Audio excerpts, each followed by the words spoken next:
Sanibona babukeli, njani? Ngithemba niyaphila. Ngizocela ni-subscribe, ni-share umsebenzi, ni-comment ukuze izokwazi ukuthi i-channel ikhule, lo msebenzi omuhle kangaka ufinyelele kuzo zonke indawo. Babukeli, namhlanje nginiphathele ividiyo lapho khona i-MK i-handover indlu khona eyakhele elinye lamalunga omphakathi.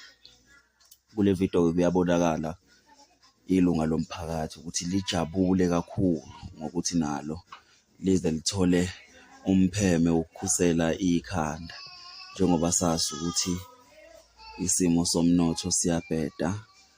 Ngisho nokwakha u-one room sekuyinto enzima esikhathini esiphila kuso, zonke izinto ziyabiza. So lokhu umsebenzi omuhle kakhulu owenziwe i-MK, into encome ngayo. Siyafisa ukuthi wonke ama-parties, abantu abamnyama okuxuba kuwo o-ANC no-EFF no-ATM, siyafisa sengazi ukuthi into abangayenza nabo le, futhi besebenze ngokubambisana. Kodwa-ke siyazi-ke nathi ukuthi isimo sepolitics sase-South Africa asimile kahle kulesi sikhathi.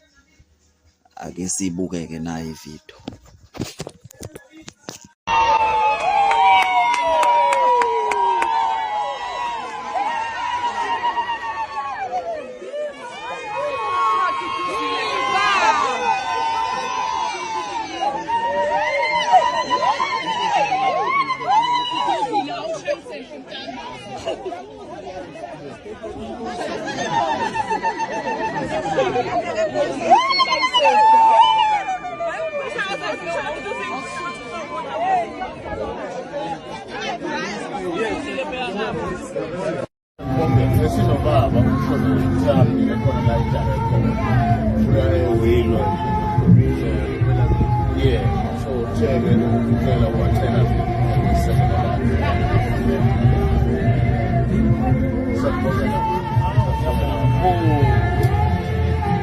Inyathelo lokuqala sisikade ukuthi ube nendawo yokulala.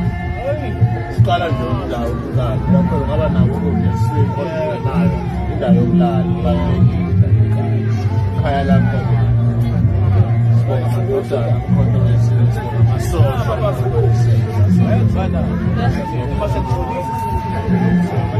kodwa sifaka umama akugogo uMazolo,